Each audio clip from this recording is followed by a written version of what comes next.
오늘의 본문은 마리아가 성령의 능력으로 아기 예수를 잉태하게 되는 이야기입니다. 천사 가브리엘이 마리아에게 와서 그 일을 예고하고 마리아가 그에 응답한 내용이 담겨 있는데요. 오늘의 본문에서 유명한 노래 두 곡이 나왔습니다. 물론 유명하다는 말에는 여러 가지 차이가 있을 수 있겠습니다만, 하나는 마그니피카트입니다. 누가복음 1장 46절 이하에 나오는 마리아의 찬가이지요. 이 노래는 교우들도 이미 잘 알고 계셨으리라고 생각이 됩니다. 그거 말고 또 유명한 노래가 하나 더 있습니다. 뭘까요? 아베 마리아입니다. 누가복음 1장 28절을 보면 천사 가브리엘이 마리아에게 기뻐하여라 은혜를 입은 자야 주님께서 그대와 함께 하신다 하고 인사하죠. 이 인사말이 아베 마리아 가사의 첫 부분입니다. 노랫말에는 기뻐하여라 다음에 마리아라는 호칭이 더해졌습니다. 기뻐하여라 마리아, 은혜를 입은 자야, 하나님께서 그대와 함께 하신다, 이렇게 말이죠. 여기에서 기뻐하여라로 번역된 그리스어 하이레는 인사말입니다. 문자적으로는 기뻐하라 하는 뜻입니다만 그리스어에서는 그냥 안녕하세요 라는 뜻으로 사용되기도 했습니다. 안녕하세요 마리아, 안녕 마리아, 이 말이 라틴어로 아베 마리아입니다. 또 42절을 보시죠. 마리아가 아기를 가진 후에 세례 요한의 어머니 엘리사벳을 찾아갔습니다. 그때 엘리사벳이 마리아를 영접하며 인사를 하는데요. 그대는 여자들 가운데서 복을 받았고 그대의 태중의 아기도 복을 받았습니다. 이 인사말이 아베 마리아 가사의 둘째 부분입니다. 아베 마리아는 천주교인들이 마리아를 찬미하는 노래입니다. 그래서 우리 개신교인들의 정서와는 어울리지 않는 그런 노래입니다만, 오늘 본문에서는 천사가 마리아를 처음 만나서 한 인사말입니다. 본문 28절을 다 같이 읽어볼까요? 천사가 안으로 들어가서 마리아에게 말하였다. 기뻐하여라 은혜를 입은 자야 주님께서 그대와 함께 하신다. 천사가 예수님의 어머니 마리아를 찾아간 이 장면을 지난 주일에 살펴본 장면, 곧 천사가 세례 요한의 아버지 사가랴를 찾아간 장면과 비교해 볼 수 있겠습니다. 슬라이드를 참조하여 오늘은 누가복음 1장 5절을 새한글 성경으로 읽어보겠습니다. 새한글 성경은 원문의 어순을 잘 살려서 번역했기 때문에 때로 본문의 뉘앙스를 좀 더 정확히 파악하는 데 도움이 됩니다. 다 같이 읽어볼까요? 헤롯이 유대아의 임금이던 시절에 어떤 제사장이 있었다. 이름은 스가랴이고 아비야 모둠에 딸린 사람이다. 그에게 아내가 있었는데 아론의 여자 후손으로 이름은 엘리자베스였다. 가장 먼저 시대 배경이 언급됩니다. 헤롯이 유대아의 임금이던 시절에. 그리고 나서 사가랴가 소개되는데요. 사가랴를 가장 먼저 소개하는 말이 무엇인가요? 어떤 제사장이지요. 누가복음은 사가랴라는 인물을 그가 제사장이라는 사실을 중심으로 이해하도록 우리를 안내합니다. 새한글 성경은 그의 이름을 스가랴라고 적었는데요. 히브리어로는 스가랴이고 음력한 헬라어로는 사가랴입니다. 스가랴와 사가랴는 같은 이름입니다. 그는 제사장이었습니다. 그뿐 아니라 그의 아내 엘리사벳도 제사장 가문에 속한 사람이었습니다. 그리고 이어지는 6절을 보면 두 사람 모두가 하나님의 계명과 규율을 흠잡을 데 없이 잘 지킨 의로운 사람들이었습니다. 본문 8절 이하를 보면 천사가 사가랴에게 나타나 세례 요한의 잉태를 예고한 장소는 성전이었습니다. 성전은 하나님과 사람이 만나는 장소입니다. 다시 말해서 인간 세계에서 하나님과 가장 가까이 위치해 있는 장소가 성전입니다. 그 시대 유대교 신앙을 대표하던 기준은 정결함과 부정함입니다. 성전은 인간 세계에서 가장 정결한 장소입니다. 그리고 제사장은 모든 사람들 가운데 가장 정결한 존재로 상정되었습니다. 사가랴와 엘리사벳은 그러한 기준을 만족시키는 존재들로서 하나님 앞에서 상징적으로 모든 이스라엘을 대표하는 존재라 할 수 있겠습니다. 그러한 두 사람에게서 세례 요한이 태어났습니다. 그런데 15절을 보면 천사가 말하기를 세례 요한은 포도주와 독한 술을 입에 대지 않을 것이라고 예고합니다. 구약 성경의 토대에서 볼 때 이 말은 요한을 출생시부터 나실인으로 정결하게 하나님께 구별하여 바치라는 뜻으로 이해됩니다. 가장 정결하고 경건한 부모로부터 태어난 아기가 그에 더하여 특별히 구별되어 하나님께 바쳐졌습니다. 이스라엘 백성이 하나님께 드릴 수 있는 최고의 신앙적인 모습입니다. 이스라엘의 신앙의 결정체라고 할 수 있겠습니다. 그렇게 태어나고 준비된 존재인 세례 요한은 주의 오심을 알리며 준비하는 메신저이자 길잡이가 되었습니다. 이번에는 오늘 본문으로 와서 천사가 마리아를 찾아가는 장면을 살펴봅시다. 26절과 27절도 새한글 성경으로 읽어보겠습니다. 다 같이 읽겠습니다. 여섯째 달에 천사 가브리엘을 하나님이 갈릴레아의 도시로 보내셨다. 그곳 이름은 나사렛이었다. 어떤 처녀한테로 보내셨는데 그의 이름이 요셉인 남자와 약혼한 여자였다. 요셉은 다윗 집안 사람이었다. 처녀의 이름은 마리아였다. 마리아가 등장하는데요.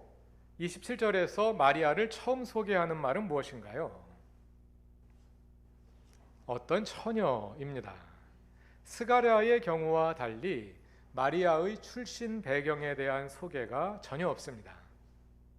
부모가 누구인지, 어떤 집안의 여자인지 전혀 밝히지 않고 마치 그녀 혼자 존재하듯이 그냥 어떤 처녀라고만 소개합니다.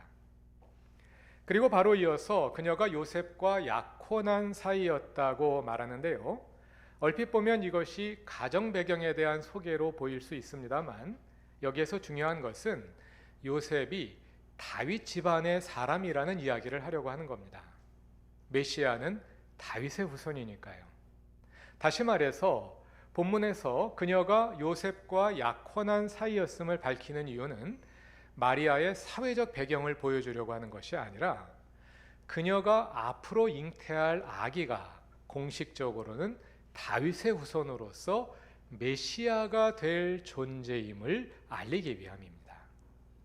이처럼 마리아는 사가랴와 전혀 다른 방식으로 예수 탄생 이야기에 등장합니다. 한마디로 말하자면 그냥 아무개로 등장하는 것입니다. 천사 가브리엘이 하나님의 보내심을 받아 마리아를 찾아갔습니다. 28절에서 천사가 마리아에게 인사를 건넵니다. 기뻐하여라, 은혜를 입은 자야, 주님께서 그대와 함께 하신다. 앞에서 말씀드린 것처럼 기뻐하여라는 안녕하세요와 같은 말입니다. 그에 이어서 천사는 은혜를 입은 자야, 주님께서 그대와 함께 하신다 하고 인사를 합니다. 우리가 자주 사용하는 평범한 말들이지요. 상투적인 인사인 것처럼 보입니다. 그런데 그에 대한 마리아의 반응은 다릅니다. 29절을 다 같이 읽어봅시다. 마리아는 그 말을 듣고 몹시 놀라 도대체 그 인사말이 무슨 뜻일까 하고 궁금히 여겼다. 마리아는 천사의 말을 듣고 몹시 놀랐고 그 뜻이 무엇인지 궁금히 여겼답니다. 그냥 평범한 말인 것 같은데 뭐가 그리 궁금했을까요? 은혜를 입은 자야, 주님께서 그대와 함께 하신다.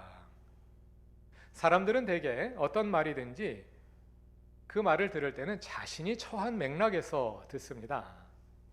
앞에 나온 사가랴의 맥락에서 이 말을 들어봅시다. 젊은 시절 사가랴와 엘리사벳은 하나님께 아기를 달라고 간절히 기도했을 것입니다. 그런데 어느 날 천사가 나타나서 은혜를 입은 자야, 주님께서 그대와 함께 하신다 하고 말했다면 그 말은 무슨 뜻일까요? 아기를 주신다는 뜻으로 들을 수 있겠지요. 또 이스라엘 민족의 해방을 고대하는 경건한 백성으로서 하나님께 이스라엘의 구원을 위해서 기도하던 중에 은혜를 입은 자야, 주님께서 그대와 함께 하신다 하는 응답을 받았다면 그것은 하나님께서 이스라엘을 구원해 주시겠다는 약속의 말씀으로 들을 수 있었을 것입니다. 또 여러분이 처한 맥락에서 이 말을 생각해 봅시다. 경제적인 문제로, 질병의 문제로, 또 직장이나 가정이나 교회에서 직면한 어려운 문제를 놓고 기도하던 중에 하나님께서 은혜를 입은 자야 주님께서 그대와 함께 하신다 하고 응답하셨다면 우리는 그 말의 의미를 명백하게 그 맥락에서 이해하게 될 것입니다. 그런데 마리아는 이 말이 무슨 뜻인지 왜 이해하지 못하고 궁금해했을까요? 한 가지 가능성은 마리아가 매우 유복한 환경에서 태어나고 자라서 걱정거리가 하나도 없었을 경우를 생각해 볼 수 있겠습니다. 특별히 하나님의 은혜도 알지 못하고 그래서 주님께서 함께 해주셔야 할 절박한 필요성도 느끼지 못하는 경우입니다. 그런데 이 경우는 아닐 것 같습니다. 46절 이하에 나오는 마리아의 찬가 마그니피카트의 가사를 잘 읽어보면 마리아는 신분이 낮고 가난한 사람의 대표로 등장합니다. 48절에서 그녀는 자신을 비천한 여종으로 묘사합니다. 하나님께서 여종의 비천함을 보살펴 주셨습니다. 52절에도 비천한 사람이라는 어구가 반복되고요. 53절에서는 다시 줄인 사람으로 표현됩니다. 마리아는 그렇게 세상 팔자 좋은 사람이었던 것 같지는 않습니다. 그렇다면 두 번째 가능성은 마리아가 가난하고 어려운 처지에 살면서도 그것을 전혀 어려움으로 여기지 않았기 때문에 하나님의 개입의 필요성을 못 느꼈을 수도 있겠죠. 하나님의 개입의 필요성을 몰랐으므로 하나님께 기도할 이유도 없었을 것이고 그래서 하나님의 은혜를 입었다는 말 그리고 하나님께서 그녀와 함께 하신다는 말이 그녀에게는 별 의미 없이 무덤덤하게 다가왔을 수도 있겠습니다. 그러나 만일 그런 경우였다면 마리아가 천사의 인사를 받고 나서 그 인사말이 무슨 뜻인지 궁금히 여기지도 않았을 것입니다. 그냥 상투적인 인사로 받아 넘겼겠지요. 그러나 마리아는 달랐습니다. 그녀는 천사의 인사를 받은 후에 자신이 하나님의 은혜를 입었다는 말 그리고 하나님께서 나와 함께 하신다는 말이 도대체 무슨 뜻인지 궁금해하며 그 뜻을 알기 위해 애씁니다. 아마도 마리아는 천사의 인사를 자신의 맥락이 아니라 하나님의 맥락에서 이해하고자 했던 것이 아닌가 합니다. 하나님께서 무슨 일을 하려고 하시는지 내가 아니라 하나님께서 무슨 일을 하고자 하시는지 그것을 알고자 했고 그 맥락에서 내가 은혜를 입었다는 말과 하나님이 나와 함께 하신다는 말이 무슨 뜻인지 이해하고자 했던 것입니다. 본문 29절을 다시 읽어보면 마리아는 천사의 말을 듣고 몹시 놀라는데요. 천사를 보았기 때문에 놀랐다는 말이 아니라 그 말 때문에 놀랐다는 겁니다. 새한글 성경은 29절을 다음과 같이 번역합니다. 슬라이드를 보면서 새한글 성경 29절을 함께 읽어보겠습니다. 마리아는 이 말에 몹시 어리둥절하여 이런 인사말이 무슨 뜻인지 두루 생각해보고 있었다. 새번역 성경에서 이 말을 듣고 놀랐다 하는 말을 어리둥절했다 하는 뜻으로 번역할 수 있습니다. 천사를 보고 놀란 것이 아니라 이 말이 도대체 무슨 뜻인지 어리둥절했다는 것이죠. 그러자 천사 가브리엘은 궁금해하는 마리아에게 그 인사말의 의미를 조목조목 설명해 줍니다. 이번에는 여러분이 가지신 새번역으로 30절부터 33절까지를 다 같이 읽어보겠습니다.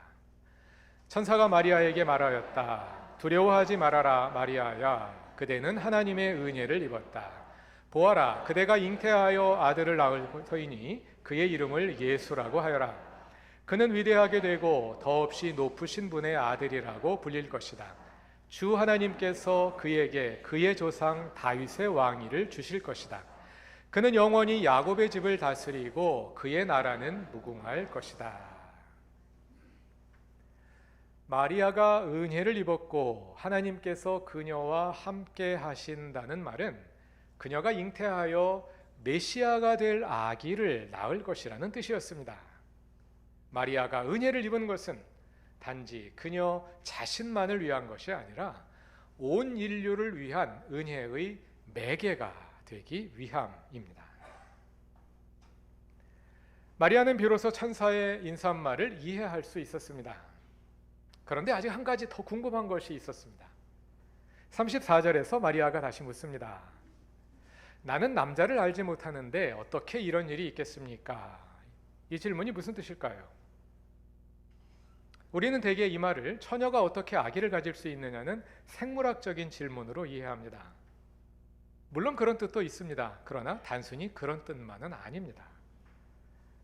함께 생각해 봅시다. 여러분이 마리아라고 생각해 보시기 바랍니다. 나는 약혼을 한 후에 결혼을 앞두고 있는 처녀입니다. 그런데 천사가 나타나서 내가 잉태하여 아기를 낳을 것이라고 예고합니다. 그러면 아기를 어떤 방법으로 낳을 것이라고 받아들일까요? 이제 결혼을 앞두고 있으니까 당연히 결혼할 남자와의 사이에서 아기가 태어날 것이라고 받아들이지 않겠습니까? 이 질문은 처녀가 어떻게 아기를 낳아요? 단순히 이런 질문이 아닙니다. 당연히 결혼할 요셉과 사이에서 아기가 태어날 거라고 생각하는 것이 상식이겠지요. 그러나 마리아는 그렇게 상식적으로 넘겨짚지 않은 겁니다. 마리아는 이미 천사가 찾아와서 인사를 건넬 때부터 하나님께서 무슨 일을 하려고 하시는지 거기에 관심을 가지고 있었습니다.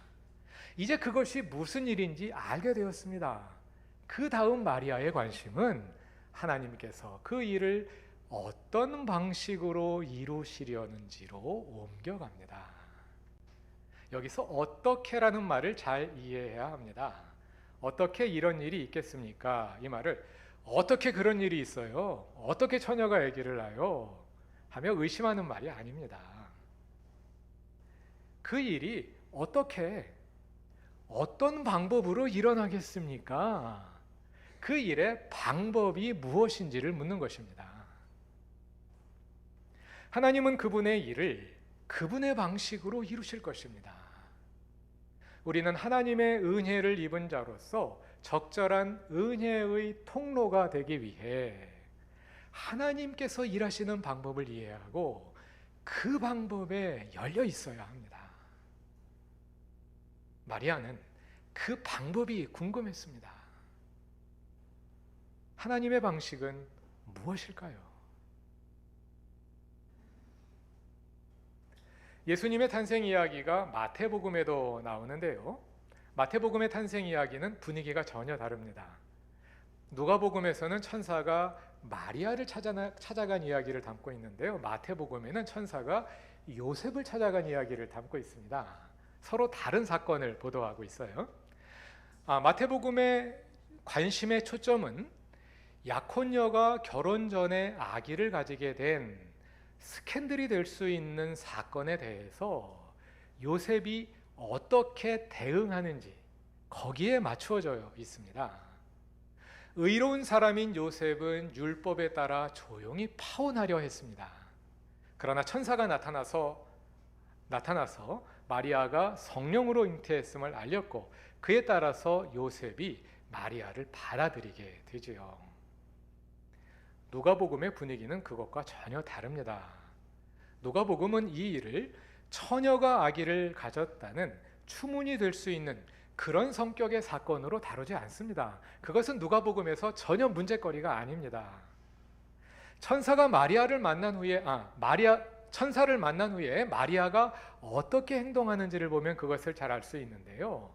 누가복음의 예수 탄생 이야기는 마리아의 기쁨으로 가득 차 있습니다.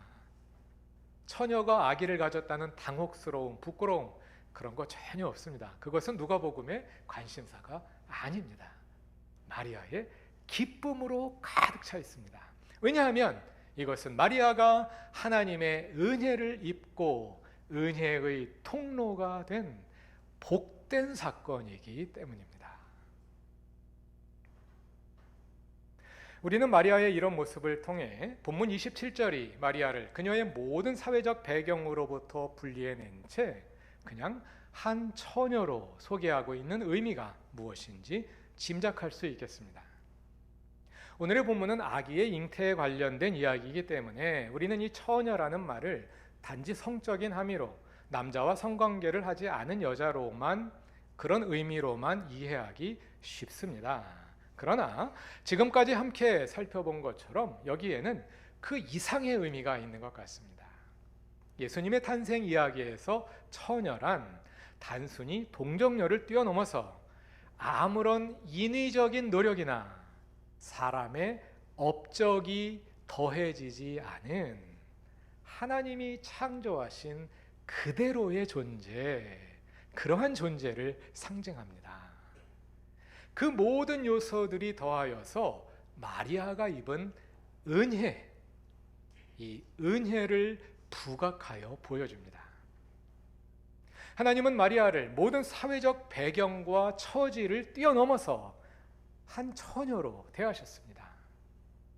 그리고 마리아 역시 자신의 상식과 상황을 뛰어넘어서 일하시는 하나님을 보았고 하나님을 그러한 분으로 대했습니다. 그리고 그러한 하나님의 은혜를 입은 자로서 은혜의 통로가 되었습니다.